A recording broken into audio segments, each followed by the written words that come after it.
Hey folks, just on 11:11, 11:12, my favourite time of the universe. I thought I would talk through my latest post. It is the first part of a series called The Spiritual Meaning of 9 Common Diseases.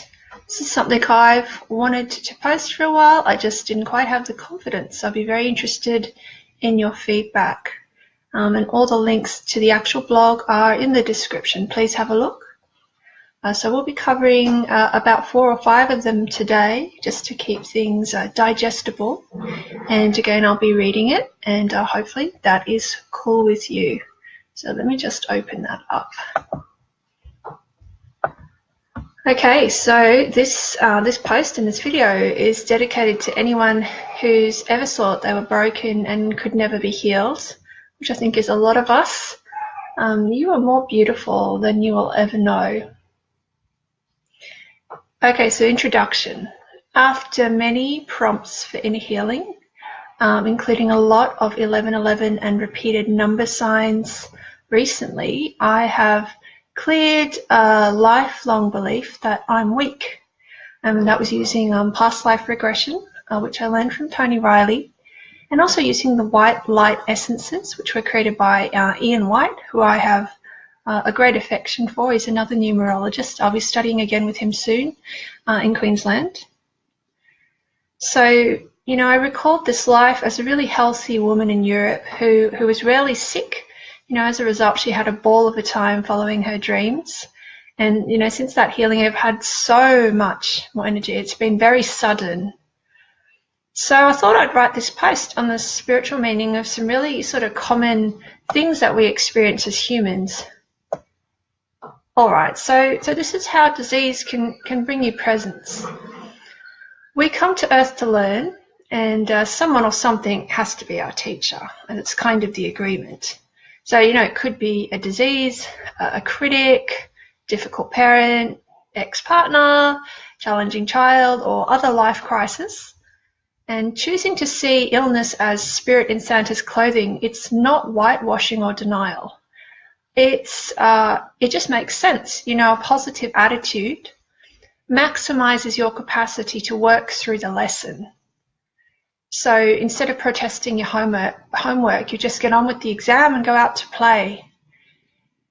And when you're positive, you come out the other side healed, whether that's externally, internally, or both. It's about finding that peace with the process. As the Buddhist saying goes, which is actually the poster behind me, happiness doesn't depend on who you are or what you have. It just depends solely on what you think. So here are my experiences with several illnesses and how they've enhanced my spiritual maturity.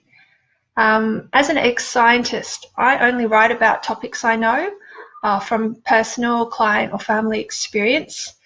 And while this makes me a bit of a slow producer, it also means I don't waste your time on theories. So you're only getting blogs and information based on my real-life awakenings and practical solutions. Okay, I'm just going to have a quick look at comments and flip back. Yep. So the spiritual meaning of depression and mental illness, this is the first one. And the idea behind this is your soul needs attention. You know, you're more than a body. So countless psychics and healers, including myself, began their sacred journey of reparenting and self-education after experiencing depression, anxiety, panic attacks, breathing difficulties, and so on. And sensitive people, especially those with Master 11, 22, 33, 44 numerology, you know, in their life paths or their name or somewhere else, they often create masks, necessary masks, to survive some pretty intense starts to life.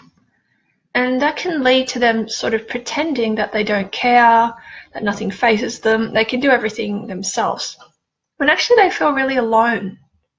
And there's this time where we have to outgrow our fears and let go and let God, especially when signs like 11:11 appear, you know, as a signal you have an opportunity to start again. So as they say, the longest journey you'll ever make is from your head to your heart. Mental illness At least to me, it's the sign that your spiritual needs are not being met, and it's time to open up your mind again, open up your life again. So I've got an article linked in the blog about composite whorl fingerprints.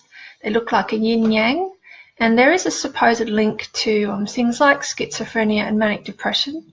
As someone who has these prints and who works with people on these prints, I don't necessarily agree with that. However, a lot of us are very sensitive, especially to spirits. And I think sometimes actually spirit energy can give us the impression that we're hearing voices and going a little bit crazy. But there are other explanations. To me, it's not always mental illness. It's a very fine line.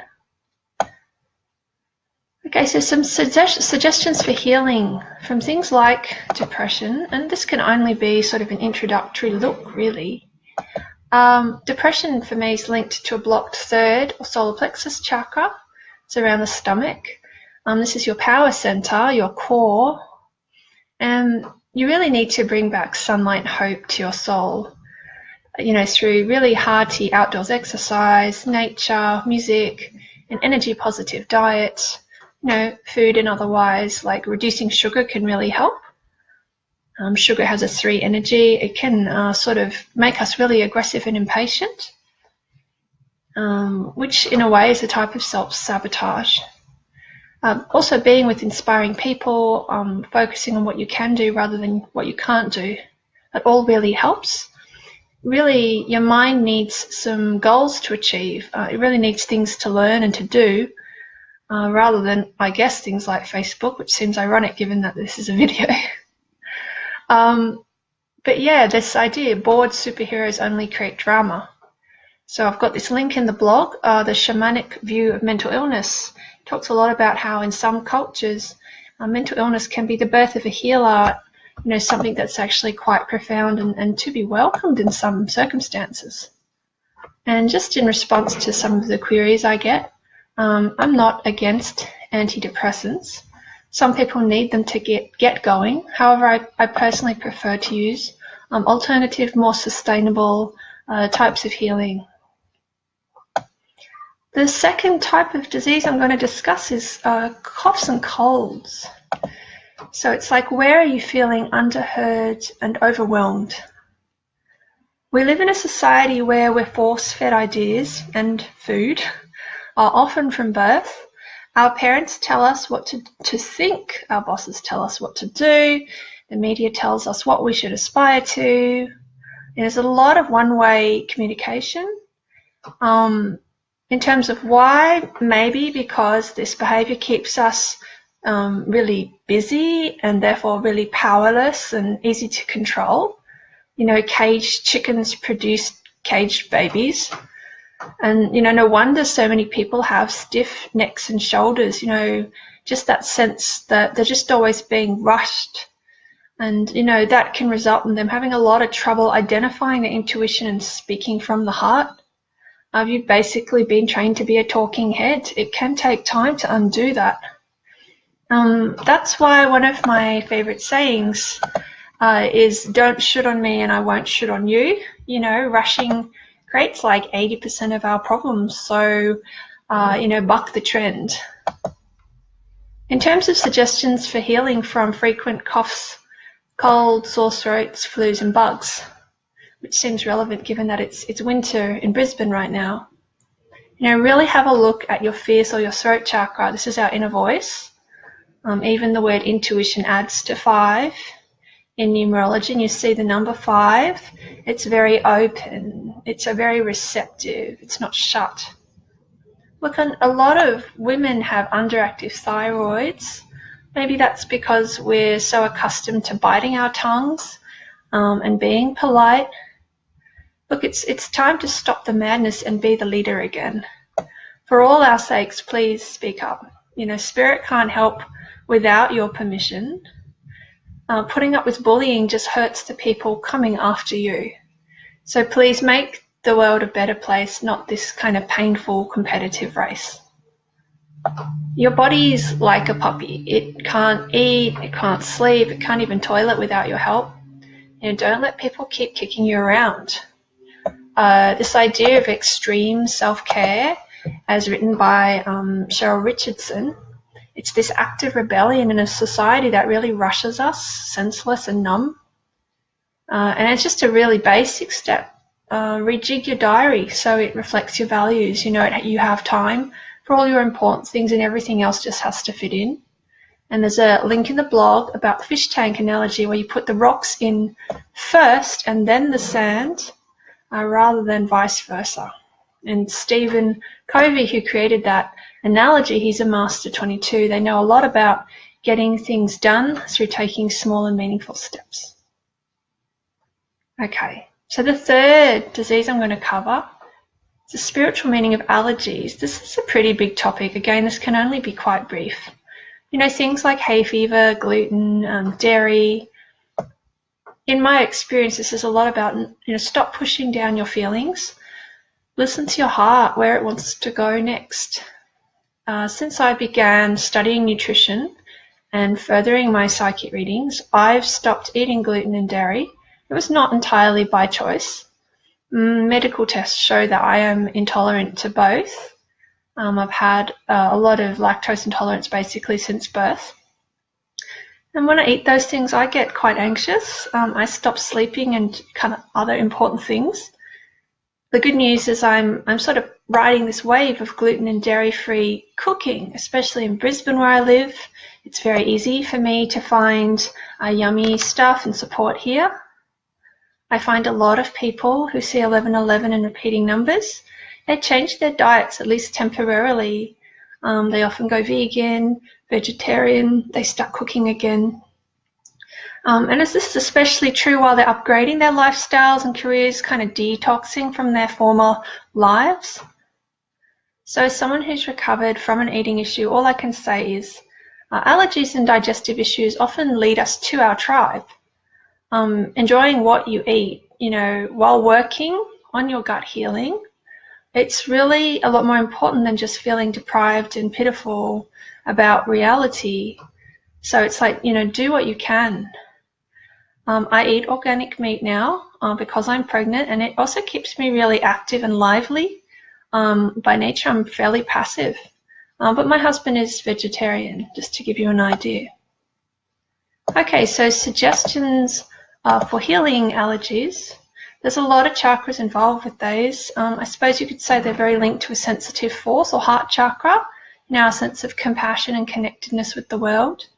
Also the sixth chakra, which is our third eye and our ability to see the big picture, the consequences of our actions, and even the future and the past.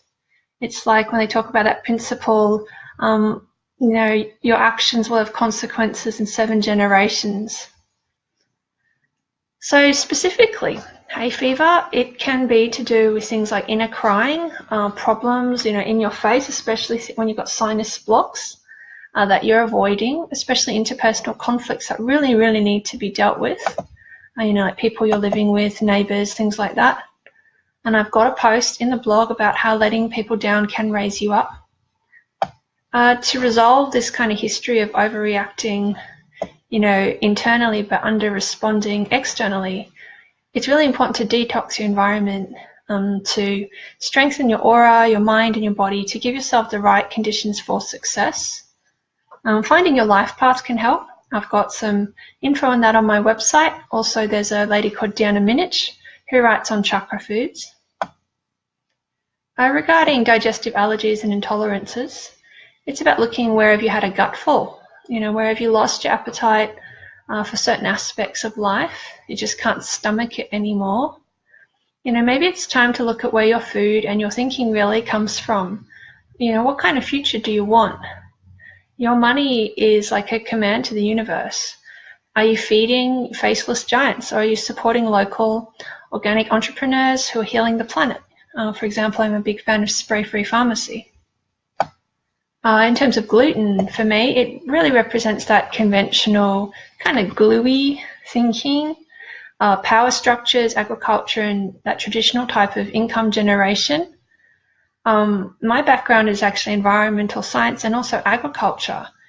So most commercial crops today have been modified through intensive selection, chemical exposure, It might look like food, but it's definitely not what your grandparents ate.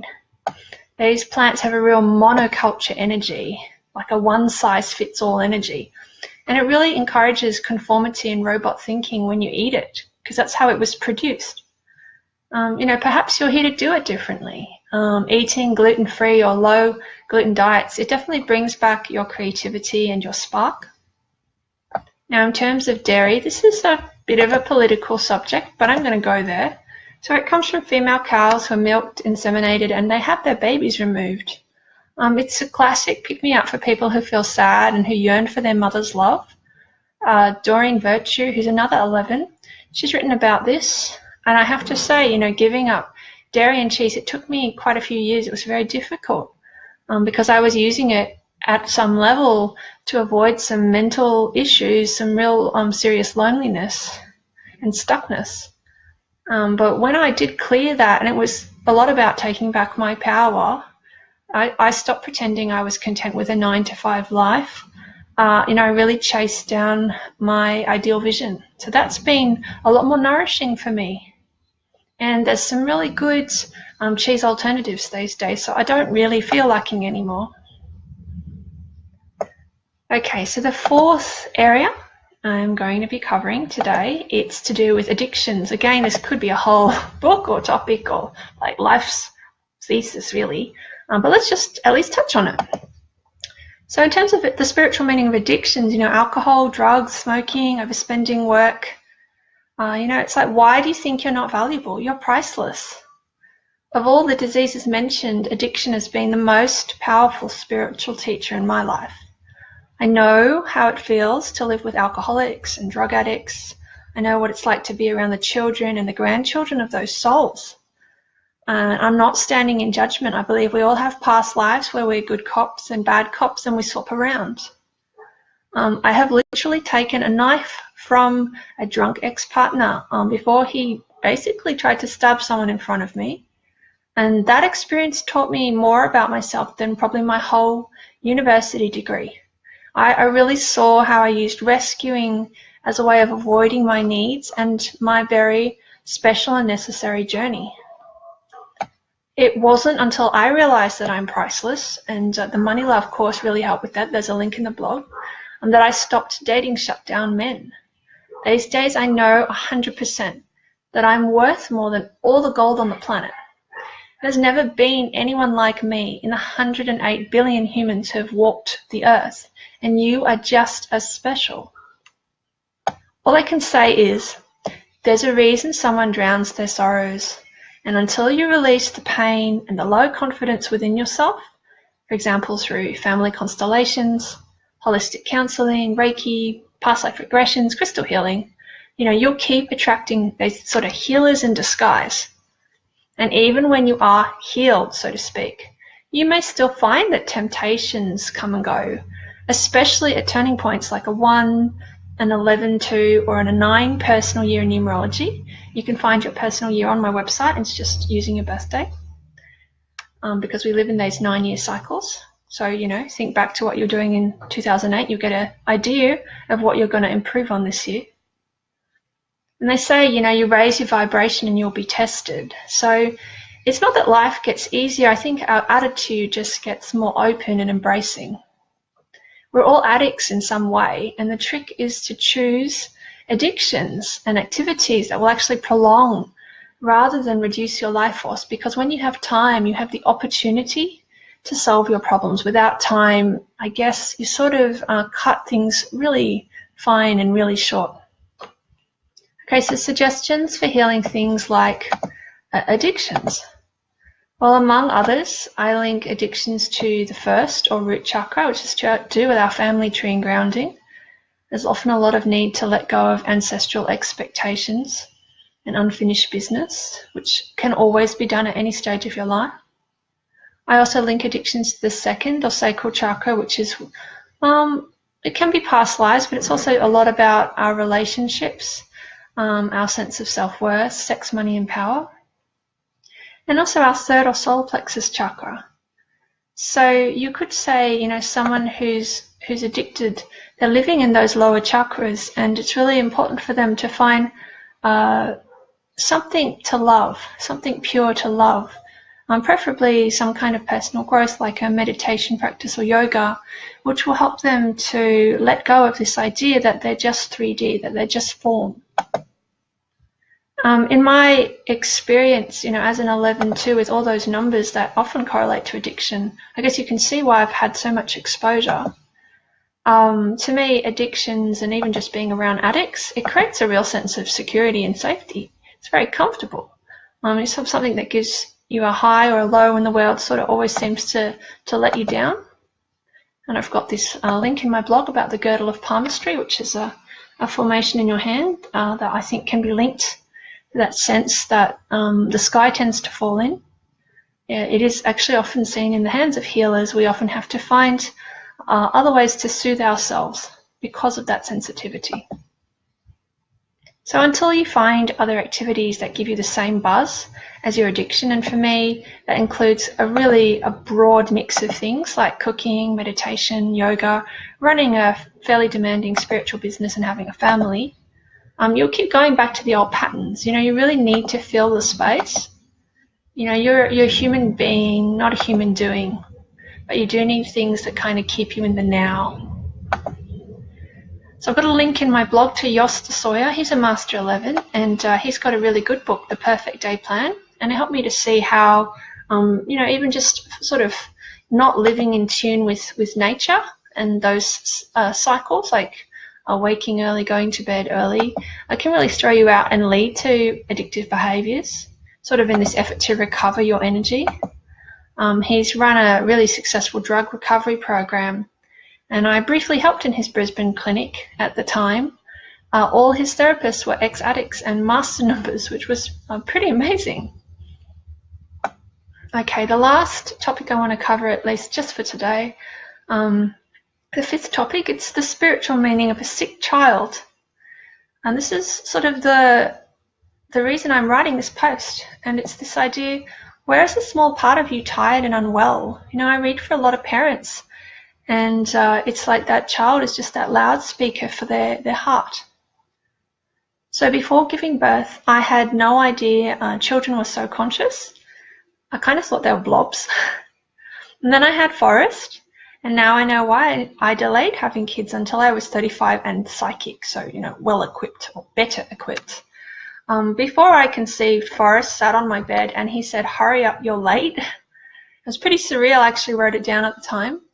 After birth, he talked to me in just like perfect English in my dreams. So I didn't really get much of a break. When I cry, he cries even if he's asleep in like another room at the end of the house. The day after I saw Wonder Woman, which is an awesome movie, he started carrying a hanger and a pot lid like a bow and shield. Even though he never watched the film, he wasn't with me. And even within hours of me taking the white light fire essence, which I'll blog about another time, and that's for spiritual direction, your next steps, he immediately fell sick with a fever, straight after I took this fire essence. And I guess because he was so sick, I had that opportunity to build a home office, write this blog, or at least write the draft of this blog, and, get my video channel started on YouTube. So I'm really convinced that we're energetically connected to our kids and our parents, no matter what the skeptics say. So when Forrest is sick, which luckily is not often, I take a good look at myself, because I believe our outer child can be that loudspeaker for our inner voice, like I said. Children are the canaries in the gold mine. Spirit uses them as heralds to tell us when we're off track, and also give us clues as to our next steps. For example, the week Forrest had an ear infection, I kept saying to myself, I wish he'd just be quiet. And it's no surprise, his left ear, his feminine side, it became really inflamed and red, and he just stopped talking. He actually went backwards. And, when he was just lying there for, it was like 5 days, I felt so terrible that my wish had come true. It was just really good reminder for me to watch my intentions, and to grow up instead of sort of trying to keep Forrest down and stop change. So I got some help for my stress levels, and we both soon bounced back, which was great. Okay, so some suggestions for healing when your children are, I guess, frequently unwell. There's quite a few chakras that could be worked on, especially the third one, solar plexus chakra, feeling like you have choices in life. And the fifth chakra, which is asking for help and receiving new information, trying new things. Look, I've been told, and I believe this, that children draw energy from their parents invisibly and visibly, which means it's essential that you, as a parent, stay in credit and fueled up even when your life is really busy. Visualizing yourself in a white bubble that actually seals and protects your aura, your eighth chakra. So visualizing yourself in a white bubble and also your child in a separate white bubble. It can really help you to get a good night's sleep. It can help you when your child is really acting up or if you tend to worry about them. You can also, after doing that, you can use this affirmation. We're separate, but always connected and protected. You might even see just a really thin golden lifeline between the bubbles. A healthy cord, as they say, rather than a negative energetic cord. I've also got an angel meditation on my site, which you can use to restore that sense of wholeness. So yeah, I guess my other suggestion, if your children seem to be chronically unwell, it's really important to look at the payoffs. Spiritually, there's a payoff. You know, what are the benefits to you and of them of taking that time out? Although it sounds weird, some people find their purpose as a result of their child's illness or syndromes. This can be part of our greater karmic plan, like someone has to lead us to water. I've met a lot of successful people who were really sick when they were young. They often have, you know, a fairly complex or missing or faint start to their lifelines in their hands. But, you know, it often recovers later on. And, you know, just to actually be sick as a child, to miss out, it can make you really resilient and patient. Those are qualities that can make you extremely wise and helpful later on. It's kind of like a spiritual investment, you could say.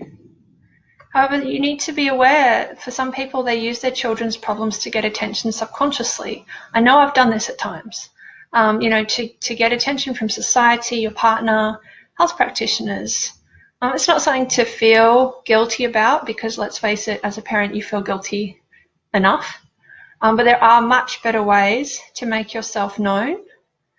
So it's like, ask yourself, did my parents live through me too? Is that what I'm repeating? Am I willing to discover who I am without hiding behind my family duties? So life coaching, counseling, speaking to trusted friends, it can really help you to identify what's going on. And, you know, please reach out if you feel that could possibly be happening, because the truth is always kinder than you're thinking. So as that poet Khalil Gibran wrote, you know, your children are not your children. They are the sons and daughters of life's longing for itself. They come through you, but not from you. And though they are with you, yet they belong not to you. You may give them your love, but not your thoughts, for they have their own thoughts. You may house their bodies, but not their souls, for their souls dwell in the house of tomorrow, which you cannot visit, not even in your dreams. Even if you're psychic, although I do still try. You know, you may strive to be like them, but seek not to make them like you, because they have a different purpose.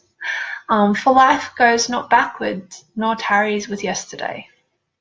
So stay tuned. There will be hopefully a second part of this blog. I'm going to be covering things like heart issues, cancer, skin problems, acne, eczema, and probably insomnia.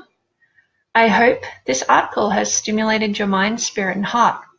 Remember, this is just a starting point. I really encourage you to do your own research and to follow your instincts. To morph that quote about teachers and students. I believe that when the patient is ready, the healer appears, and vice versa. So believe, trust, and receive. Your life is really worth healing, my friend.